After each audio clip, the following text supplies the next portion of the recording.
Baik, shalom ibu bapak sekalian yang diberkati Tuhan. Jumpa lagi kita malam hari ini dalam acara renungan malam sebelum kita tidur bersama saya, Pendeta Jerry Adu, Gembala Sidang Gereja Sidang Jemaat Allah. Ibu bapak sekalian yang diberkati Tuhan, malam hari ini saya terus mengajak kita untuk selalu mengarahkan mata dan hati kita kepada Tuhan di tengah kehidupan yang tak pasti, di tengah keadaan yang sangat-sangat sukar, di tengah-tengah keadaan yang sangat-sangat sulit. Hanya Yesus jawaban kita. Karena itu malam hari ini izinkan saya menyampaikan sebuah tema, yaitu fokus yang benar. Ibu bapak, saya mau bilang sama saudara, fokus kepada yang benar atau fokus yang benar. Kenapa saya mengajak kita untuk fokus kepada hal yang benar? Karena jujur di samping kita, di samping kiri kanan hidup kita, selalu ada orang-orang yang mengecewakan kita. Selalu ada situasi yang membuat kita kecewa. Selalu ada harapan-harapan yang membuat kita juga kecewa. Selalu ada keputusan-keputusan yang salah yang kita ambil. Nah, selama kita tidak fokus kepada sesuatu yang tepat dan benar, maka hidup bukan hanya mengecewakan. Hari ini saya mendengar ada seorang anak muda yang bunuh diri. Saya tidak tahu persoalan apapun yang dia hadapi atau siapapun, tetapi banyak orang. Saya juga membaca berita bahwa di luar negeri ada seorang anak yang oleh karena virus corona berhari-hari ada di rumah, harus menyelesaikan diri, bunuh diri maksud saya, dan dia mati binasa. Pertama saya mau ingatkan kepada saudara, bunuh diri bukan cara terbaik. Karena pertama, bunuh diri adalah dosa. Yang kedua, bunuh diri hanya cara kita untuk masuk neraka. Orang Kupang bilang masuk bulat-bulat. Karena itu orang muda, kita masih punya Tuhan, jangan coba-coba bunuh diri. Nah, ibu bapak sekalian yang diberkati oleh Tuhan, sekali lagi saya memilih tema fokus yang benar. Ada 3 fokus kita yang saya mau ajar kepada kita malam hari ini. Yang pertama, fokus kepada Allah yang besar dan bukan pada persoalan yang besar. Saudara-saudara, fokus yang benar saya ajar kepada kita, saya mengajak kita untuk pertama, fokus yang pertama dari 3 fokus ini adalah fokus kepada Allah yang besar dan bukan pada persoalan yang besar. 1 Samuel pasal 17 ayat yang ke-45. Tetapi Daud berkata kepada orang Filistin itu, "Engkau mendatangi aku dengan pedang dan tombak dan lembing, tapi aku mendatangi engkau dengan nama Tuhan semesta alam, Allah segala barisan Israel yang kau tantang itu." Saudaraku yang diberkati Tuhan, tadi saya bilang bahwa fokus pertama di hari-hari hidup ini yang sukar sulit ini, yang penuh dengan tantangan dan persoalan ini, yang pertama, sebagai orang percaya, fokuslah pada Allah kita yang besar, ketimbang kita fokus pada masalah kita yang besar. Saudara, dalam teks ini, Daud berkata, Daud itu secara fisik dibanding Goliat, tentara Filistin ini adalah Goliat. Goliat itu besar sekali, disebut sebagai manusia raksasa. Dia bukan hanya manusia besar, tapi dia manusia raksasa. Sesuatu yang berbeda dengan Daud yang Alkitab kecil dan kemerah-merahan. Saudara, jauh sekali antara Daud dengan Goliat, bukan merupakan tandingannya. Daud bukan menjadi tandingan daripada Goliat. Daud terlalu kecil. Dari sisi pengalaman, Goliat lebih berpengalaman. Saudara-saudaraku, dia adalah panglima, kata Alkitab. Dia adalah panglima besarnya orang Filistin. Yang ketiga, Daud dibanding Goliat. Goliat lebih besar karena Goliat punya perlengkapan senjata. Dikatakan tadi oleh Daud, kamu datang dengan lembing dan tombak. Tapi Daud datang hanya dengan apa? Dengan umban, dengan hanya batu kecil. Sehingga kalau saudara baca di dalam ayat-ayat ini, Goliat sempat menertawakan dan berkata, "Anjingkah aku engkau datang hanya dengan batu, dengan umban?" Saudara lihat, Goliat begitu melihat dia kecil. Nah, orang Israel pun demikian. Mereka melihat bahwa mereka sempat marah dengan Daud. Bahkan saudara, daripada Daud mengatakan, kenapa kamu datang ke medan perang? Kamu lebih baik menggembalakan kambing domba, jaga papa mama di sana. Mengapa engkau datang? Tapi Daud berkata, masalahnya dia menghina Tuhanku yang besar. Saudara lihat, kembali pernyataan Daud. Daud berkata, engkau mendatangi aku dengan lembing dan tombak. Kalau saya boleh tanya, tambahkan, engkau datang dengan raksasa ini, tapi aku datang dengan raksasa yang lebih besar, yaitu kuasa Allah dan Tuhan Allah. Daud sedang mengajarkan kepada kita, fokus kita bukan pada persoalan yang besar, tapi fokus kita kepada Allah yang maha besar. Saudara-saudaraku, kalau Anda tidak bisa fokus kepada Tuhan kita yang besar, maka engkau akan gampang stres, depresi, dan hilang harapan. Engkau akan menjadi orang yang kecewa. Engkau akan jadi orang yang gampang putus asa. Kenapa? Karena ketika engkau bandingkan antara persoalanmu dengan hidupmu, kelihatannya persoalan besar. Betul, saudara-saudara. Mungkin betul penyakitmu besar. Mungkin betul masalahmu besar. Mungkin betul pergumulanmu besar. Tapi ingat, seperti Daud melihat, jika dia hanya melihat Goliat, maka dia tidak akan melihat pertolongan Tuhan. Tapi Daud memilih untuk melihat Allahnya lebih besar dari persoalan. Saudara-saudara, saya tahu beberapa di antara kita berkata, Pak Pendeta, ini masalah terlalu besar. Ini sudah kami bicarakan, kami sudah pikir solusinya, kami sudah coba beberapa hal, tapi kami tahu bahwa ini tidak mungkin. Betul, mungkin persoalanmu besar. Mungkin sudah berkata, Pak Pendeta tidak alami apa yang saya alami. Persoalan saya terlalu rumit. Suami saya susah berubah. Keluarga saya tidak mungkin dipulihkan. Bisnis saya yang besar gagal. Bagaimana mungkin? Saya setuju. Mungkin ada beberapa orang yang berkata, Pak Pendeta tidak tahu apa yang saya rasakan. Pak Pendeta omong gampang. Betul. Tapi saya juga mau bilang kepada saudara, orang-orang Israel pernah mengatakan hal yang sama. Tapi Daud sekali lagi melihat bahwa Allah lebih besar dari persoalannya. Ibu bapak, saudara-saudara, menghadapi hari-hari hidup yang penuh kesulitan ini, saya mau ingatkan kepada kita bahwa fokuslah kepada Allah yang besar. Bila engkau fokus, maka engkau akan mudah untuk berdoa. Bila engkau fokus pada Allah yang besar, maka hidupmu akan tenang. Bila engkau fokus pada Allah yang besar, maka hidupmu tidak akan khawatir. Bila engkau fokus pada Allah yang besar, maka saya percaya engkau akan melihat bahwa persoalanmu terlalu kecil dibanding Allah yang besar. Saudara-saudaraku yang diberkati Tuhan, peristiwa 5 roti dan 2 ikan memberi kita pelajaran bahwa kalau lihat 5.000 orang, para murid tidak akan melihat mujizat. Kenapa? Mereka sempat tidak percaya. Bagaimana mungkin persoalan yang besar diatasi dengan cara kecil, yaitu orang 5.000 dikasih makan dengan 5 roti dan 2 ikan. Ibu bapak, tapi sekali lagi Tuhan mengajar kepada mereka, bawa kepadaku. Apa artinya? Tuhan sedang mengajar kepada mereka bahwa Dia lebih besar daripada persoalan kita. Solusi kita kecil, tapi solusi Allah besar. Kuasa kita kecil, tapi kuasa Allah besar. Kekuatan kita kecil, tetapi kekuatan Allah besar. Saudara-saudara, saya ingat lagi ketika ada sebuah kesembuhan yang terjadi di kolam Bethesda. Ada seorang yang sakit sudah bertahun-tahun. Pada waktu datangnya Yesus ke kolam Bethesda, sekali lagi Yesus bertanya kepada orang itu, maukah engkau sembuh? Orang itu berkata, siapa yang mau menyembuhkan? Kenapa dia lebih fokus pada sakitnya yang sudah bertahun-tahun. Tapi hari itu dia ganti fokusnya kepada Tuhan. Dan akhirnya masalah yang besar, yaitu sakit penyakit, disembuhkan oleh Tuhan. Ibu bapak sekalian yang diberkati Tuhan, saya mau ingatkan kepada kita sekalian,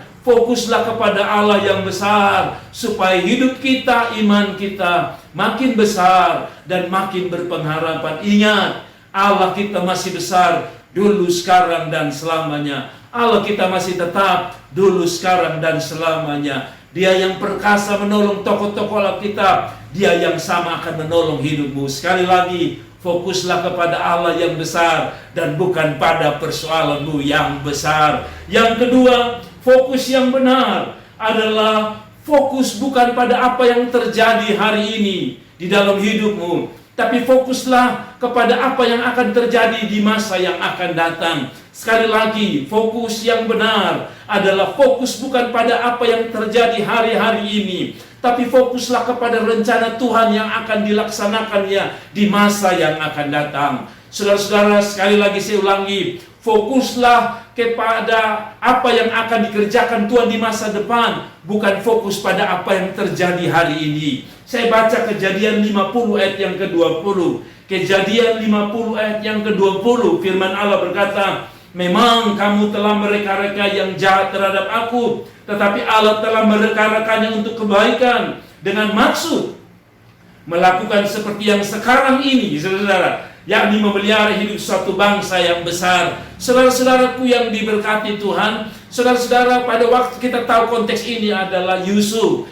Yusuf oleh saudara-saudaranya dijual, oleh saudara-saudaranya dibuang ke dalam sumur, lalu dibuang atau dijual ke orang Mesir dan difitnah oleh istri Potifar. Saudara-saudara, kalau Yusuf mau lihat hari-hari di mana dia dilukai, dia dikecewakan, maka dengar baik-baik, mungkin Yusuf telah bunuh diri, mungkin Yusuf telah putus asa, mungkin Yusuf akan berkata, buat apa saya hidup? Hidup saya hanya sial dari satu ke satu yang lain. Hidup saya hanya penuh bencana dari satu kepada bencana yang lain. Hidup saya hanya dari persoalan yang satu kepada persoalan yang lain. Tetapi saudara, Yusuf berkata begini, kamu mereka-reka yang jahat, tetapi Allah mereka-rekanya untuk kebaikan, dengan maksud melakukan seperti sekarang ini. Saudara tahu kata sekarang ini adalah peristiwa di mana Yusuf akhirnya menjadi seorang pembesar, seorang pejabat, seorang yang dihormati di mana? Di Mesir. Tapi dimulai dari mana? Dimulai dari peristiwa-peristiwa sebelumnya. Peristiwa yang membuat dia mungkin pernah jatuhkan air mata.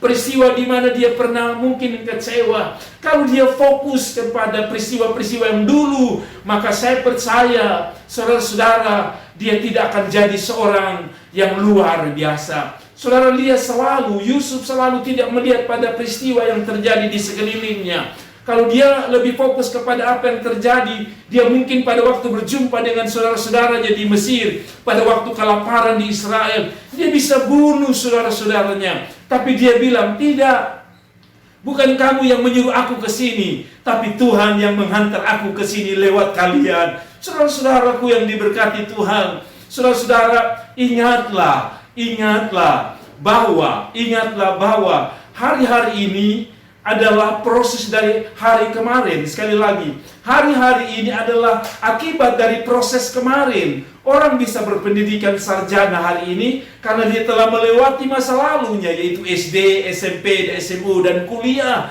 Dan demikian dengan hidup kita. Hidup kita tidak boleh fokus pada apa yang terjadi, entah itu hal yang mengecewakan, karena memang setan paling suka untuk membuat kita kecewa, untuk membuat kita fokus dengan keadaan hari ini, tanpa makan, tanpa minum. Saudara, kalau cek orang-orang yang berhasil dan sukses hari ini, orang-orang yang bukan gampang hidupnya. Coba saudara cek mereka yang sekarang jadi kepala dinas. Coba sekarang cek mereka yang pernah yang sekarang jadi gubernur. Coba cek mereka yang sekarang mungkin jadi wali kota. Lihat masa lalu mereka. Siapa mereka? Saya mengecek dan saya mendengar ada beberapa orang-orang yang punya masa lalu yang tidak baik. Saudara-saudara, mereka punya masa lalu hidup sebagai orang miskin, orang susah, tinggal dengan orang. Saya pernah dengar ada seorang guru saya yang sekarang menjadi orang yang luar biasa. Dia menceritakan bahwa masa lalunya dia tinggal dengan orang. Pagi hari dia harus bangun untuk cari kayu api, sebab pada waktu itu di Kota Kupang belum seperti sekarang. Bangun pagi ketika orang anak-anak tuan rumah itu belajar, dia harus cari kayu api dan masak nasi, saudara-saudara, masak bubur untuk seluruh tuan rumah makan. Dan sebelum dia makan, tuan rumah makan, kadang-kadang dia tidak dapat makan.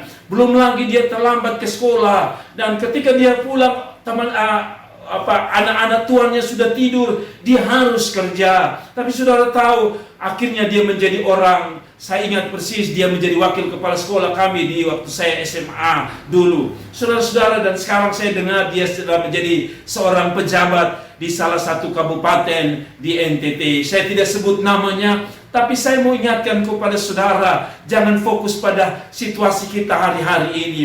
Mungkin waktu saudara kuliah, saudara tidak pakai sepatu yang sobek. Saya dengar hari ini ada seorang yang sukses, dia pernah pakai sepatu yang berbeda. Saudara, karena susahnya. Dia pernah ke sekolah karena hidup dengan keluarga yang miskin. Maka keluarga ini hanya bisa makan bubur. Mama mereka hanya bisa bikin bubur, lalu bikin air lebih banyak daripada beras. Mereka telah melewati hari-hari susah. Tapi anak itu selalu berpikir, kami sudah susah, kami tidak boleh lagi susah dengan cara mereka sekolah baik-baik. Demikian Yusuf tidak pernah melihat apa yang terjadi di sekelilingnya, tapi dia sedang melihat masa depan. Dia sedang mengejar masa depan. Ibu bapak sekalian yang diberkati Tuhan, saya mau ingatkan kepada kita sekalian, jangan fokus kepada apa yang sedang terjadi hari ini. Fokus kepada rencana Tuhan. Mungkin hari ini engkau dilukai, mungkin hari ini engkau dikecewakan, mungkin hari ini engkau menangis, mungkin hari ini engkau ada dalam penderitaan, mungkin hari ini engkau ada dalam pergumulan, mungkin engkau hari ini ada dalam beban yang berat. Datang pada Tuhan, fokus pada apa yang ada di belakang atau ada yang di depan kita, saudara-saudara yang diberkati Tuhan. Kan kita dengan baik-baik fokus pada apa yang di depan dan bukan yang ada yang terjadi. Ada sebuah puisi yang dibikin lagu yang sering berkata, nantikan pelangi, sebab pelangi selalu muncul setelah hujan. Demikian hidup kita. Jangan pernah fokus dengan apapun yang sedang kita alami hari-hari ini, tetapi fokuslah ke masa yang akan datang, kepada rencana Tuhan. Sekali lagi, hidup hari ini mengecewakan, hidup hari ini penuh dengan onak dan duri, hidup hari ini penuh dengan air mata, hidup hari ini penuh dengan tantangan. Tapi saya percaya bahwa orang yang fokus kepada masa depan akan kuat dan selalu berpengharapan. Dan yang terakhir, fokus pada yang benar. Apa itu? Fokus kepada yang kekal dan bukan fokus pada yang tidak kekal. Fokus pada yang kekal dan bukan pada fokus yang sementara. Poin terakhir, fokus pada yang kekal, bukan pada fokus yang sementara, yang fana ini. Mari kita baca Ibrani pasal yang ke-11 ayat 24 sampai 26. Karena iman, maka Musa setelah dewasa menolak disebut anak putri Firaun, anak raja. Bicara tentang anak kesenangan dunia. Ayat 25, karena ia lebih suka menderita sengsara dengan umat Allah daripada sementara menikmati kesenangan dari dosa. Ayat 25 berkata, atau 26 berkata, ia menganggap penghinaan karena Kristus sebagai kekayaan yang lebih besar daripada semua harta Mesir, sebab pandangannya ia arahkan kepada upah. Saudara-saudara, Musa digambarkan sebagai orang-orang dalam susunan Ibrani pasal 11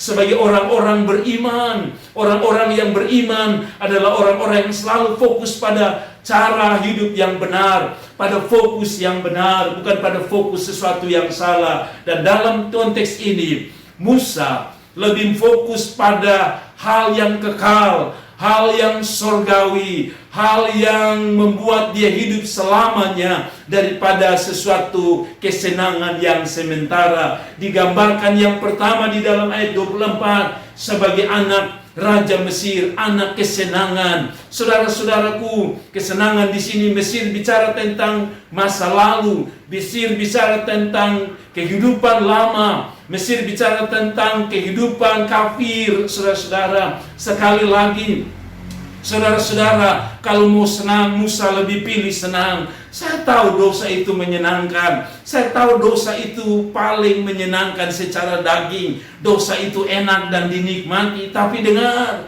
itu tidak akan membawa pada kekekalan. Dosa hanya membawa kita pada kekekalan, namun kekekalan itu bukan kesenangan. Sebab kata Alkitab, akibat dosa adalah maut. Mungkin ada kekekalan yang sama, tapi kekekalan dalam hal maut dan kematian yang kekal. Saudara-saudara, fokus pada Musa adalah dia katakan dia lebih suka menderita dengan umat Allah daripada sementara menikmati kesenangan dosa di dalam ayat 25 dari Ibrani pasal 11. Saudara-saudaraku yang diberkati, mungkin ada orang-orang di sekelilingmu yang kelihatan buat dosa, tapi hidupnya aman. Tapi bagi orang percaya, orang beriman, Anda harus fokus pada fokus yang benar. Yang ketiga, ingat, hidup kita bukan hanya sementara di dunia. Kalau hanya sementara, Anda bisa nikmati dosa, Anda bisa nikmati kesenangan dunia, Anda bisa lupa Tuhan. Tapi ingat, kita akan mati dan kita akan dibawa ke penghakiman. Itu berarti seperti tadi malam saya bilang, bahwa hidup kita harus difokuskan bukan hanya pada kehidupan kita hari ini, tapi pada kekekalan. Saudara-saudara, Alkitab bilang apa?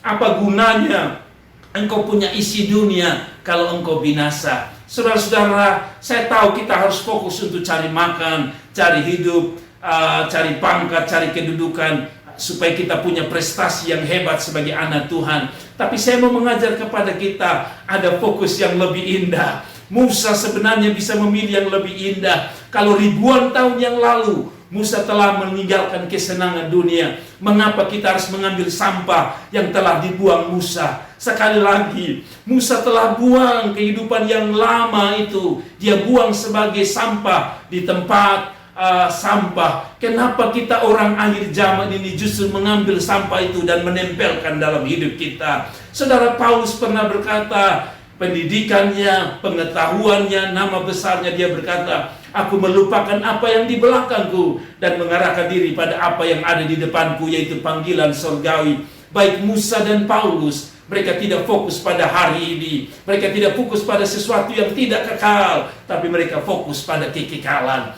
Mati sebagai orang terhormat baik, mati sebagai orang kaya baik, mati sebagai pengusaha sukses baik, mati sebagai orang-orang yang berhasil di dunia baik, tapi mati di dalam Tuhan sebagai orang yang selalu memikirkan tentang kesenangan Tuhan adalah fokus yang benar, yaitu orang-orang yang fokus pada kekekalan dan bukan kepada kefanaan. Saudara, kekayaan kita hanya akan berakhir di lubang kubur, semua akan berhenti di sana. Tetapi kehidupan yang dipersiapkan untuk sebuah kekekalan akan menghantar kita selama-lamanya abadi hidup bersama dengan Tuhan. Saudara-saudara, ayat 26 dia berkata, ia menganggap penghinaan karena Kristus sebagai kekayaan yang lebih besar daripada semua harta Mesir, sebab pandangannya ia arahkan kepada upah. Saudara-saudaraku yang diberkati dengan Tuhan, hari-hari ini kita belajar dari Musa. Orang yang fokus pada kekekalan, dia lebih fokus pada upah surgawi daripada upah yang sementara di dunia ini. Saya tahu para pendeta hari-hari ini, gereja kekurangan penghasilan, karena jemaat juga kekurangan penghasilan. Para hamba Tuhan, saya tahu hidup kita hari-hari ini dengan iman. Tapi jangan takut, hidup kita melayani bukan untuk mendapatkan makan dan minum dan uang, karena semuanya hanya sementara. Hidup kita melayani karena kita sadar bahwa upah kita sedang menanti di surga rumah Bapa. Bapa sedang menanti kita dengan upah dan mahkota yang besar. Hari ini mungkin engkau tidak dihargai gerejamu. Hari ini mungkin engkau tidak dihargai oleh temanmu. Hari ini pelayananmu tidak dihargai oleh orang-orang di sekelilingmu. Tidak usah peduli. Karena satu waktu Sang Pemilik kehidupan yang akan memperhitungkan, kata firman Allah dalam 1 Korintus, dikatakan bahwa segala jerih payahmu dengan Tuhan tidak ada yang sia-sia, semua diperhitungkan Tuhan. Sekali lagi, kalau hari ini engkau sudah melayani dengan cara yang baik, tapi tidak ada penghargaan dari siapa-siapa, dari temanmu, dari sahabatmu, dari organisasimu, dari siapapun, ingat, fokus kita bukan yang sementara di bumi ini.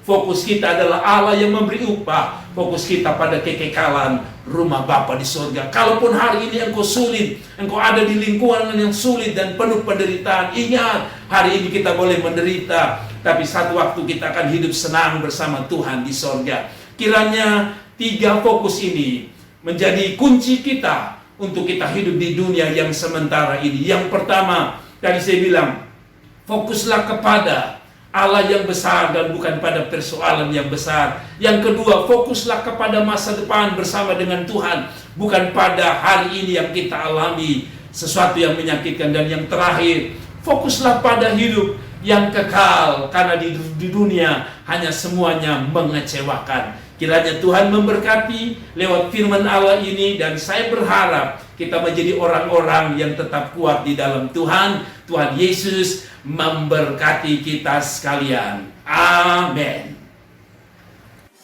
Terima kasih telah menonton video ini, dan jangan lupa klik like dan klik subscribe dan klik lonceng untuk mendapatkan notifikasi dari kami.